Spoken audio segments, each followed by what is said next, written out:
Hello my friends, in today's video we are talking about body language again, and we are talking about the moves which you do with your head, with your neck and with your shoulders, because these parts usually used a lot in our live videos and we rarely see live videos which is full body, but we will talk about it later. Still, in this video we are going to talk about the body expressions which you give to your viewers without even thinking about that, because you have particular habits. My name is Eve. I'm business and brand creator, and I help women entrepreneurs to brand their brilliance with video strategy and storytelling. And if you know someone who needs it, let them know. So in today's video, let's talk about your moves. So first of all, your head. Your head can wave agreement and the disagreement. So for example, for majority of people in the world, this move means yes. However, it doesn't work like this in India and Bulgaria, because in Bulgaria they will say yes, and in India they will say yeah. So we will never know what exactly do they mean. So what do we indicate with our head when we talk? Because we have a habit and we can say yes, and subconsciously, without even understanding, we give this movement with our head. So be conscious about that. If, for example, you are from Bulgaria and you have habit to do like this, don't do it when you say yes and you talk for the global audience. It will create the message which doesn't work right for other people. So therefore, our body language is really connected to our cultures. So we really have a habit to convey this culture subconsciously. Therefore, we really need to think about these waves, moves, etc.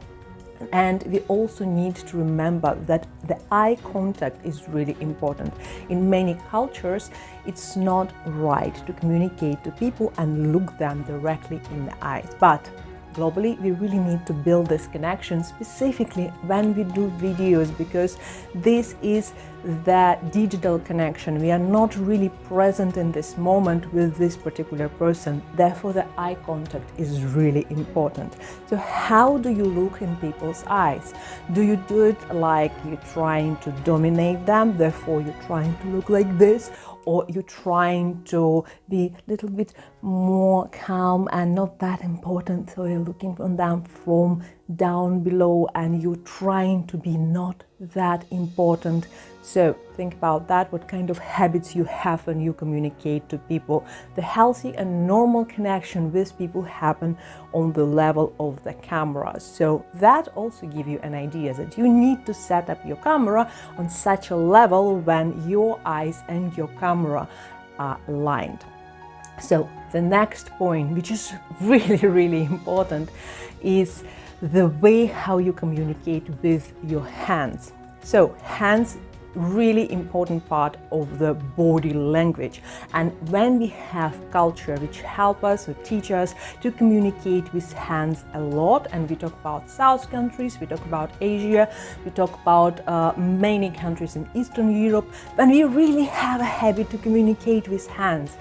Well, if you are over animated with hands, then quite probably you need to create a new skill and be a little bit less animated. The reason for that is really simple. In video, if you will communicate in front of camera, nobody will see you, and our focus has to be on eyes. Therefore, your hands can be animated, just like you see. I'm moving my hands all the time and I'm giving you certain signals with my hands as well, and we are going to talk about this just in a moment.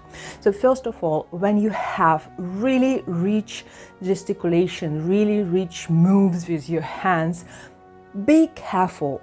Try to use your hands somewhere in this area when your shoulders are, or somewhere in front of your chest.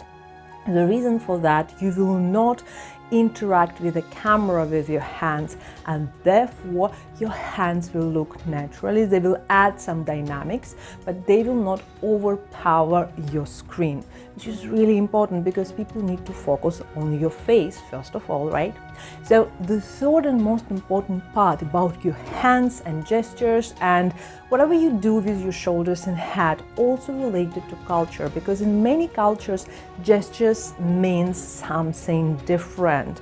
So the simple just like okay means something else in many other countries. I'm not even showing that. So be very careful with symbolic language which you use with your hands and sometimes with your shoulders.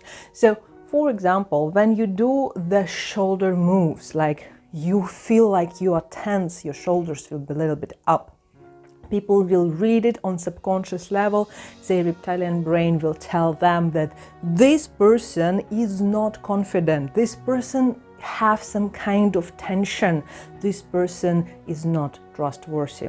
So be really careful about your shoulders and try to be really relaxed. Same thing with the neck. So when your neck is moving free and you can really feel that plasticity of the body, the comfort with your body, that also read as confidence. It also convey a lot about your message, non-verbal level.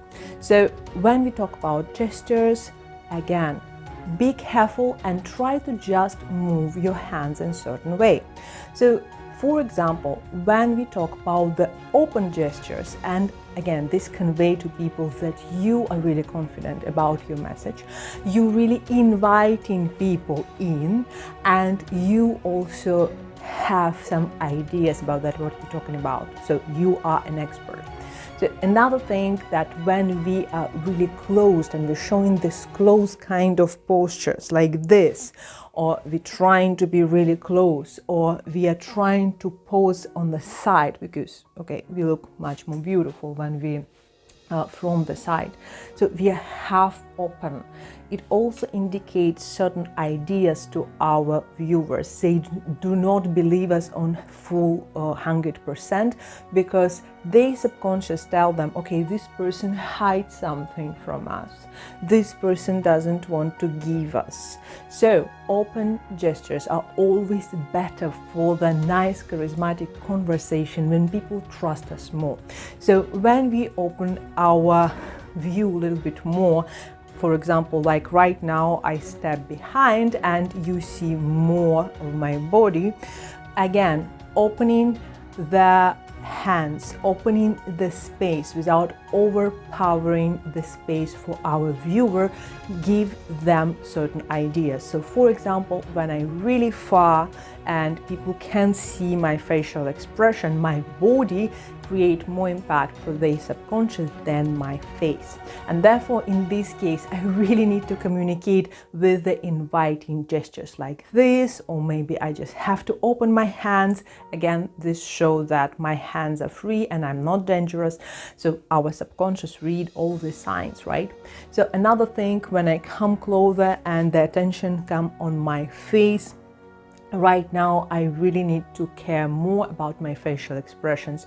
So check video about the facial expressions and see how that can help you more when you start your videos, because that is an interesting thing. When you will start with your video marketing, you quite probably will not like yourself on video because you never saw how you communicate.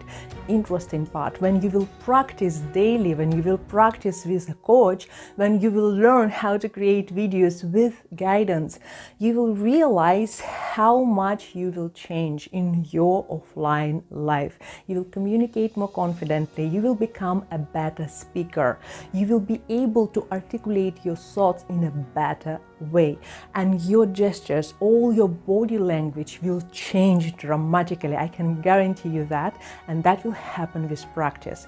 Therefore, because I know you need practice, I'm inviting you to my amazing challenge, Visibility Gym, and where you will be able to practice with my help. You will practice video 10 days. I will help you, I will coach you, and this is absolutely free challenge. I'm inviting you to join. Please check the dates in the description and subscribe for this challenge, because you will get the prompts via email and via messenger, and I will see you in my group. Bye bye.